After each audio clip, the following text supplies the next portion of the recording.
Здравейте хора! В днешното видео ще ви покажа фокус плюс разкритие. Фокусът е познаване на картата.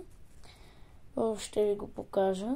Да кажем, зрителя си избира тази карта.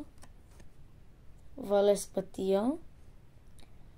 Да, ето тук я оставяме. Така. Това е неговата карта. Казваме да си я сложи. Да кажем ето тук.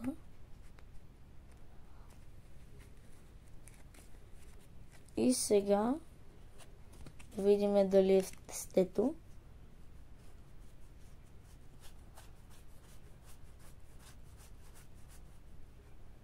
Ето го. Ето е картата, Валес пътия. Благодаря, че гледахте. Сега останете за разкритието. Така. Сега сме към разкритието.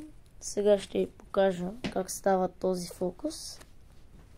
Първо, за да стане фокуса, трябва най-задната карта да е обърната, каквато и да е. Се тая. И казвате, да кажем, че си избира зрителя.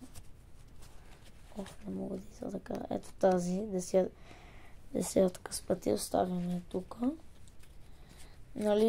И през това време той си я гледа и ние обръщаме тестето и те са обърнати картата. Обаче той я слага така и ние като обърнем тестето се обръща. И затова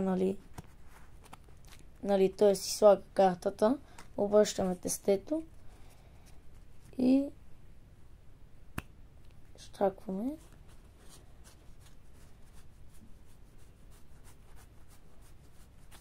И някъде тук трябва. Ето е десятка с пътия. Благодаря, че гледахте и до скоро. Чао!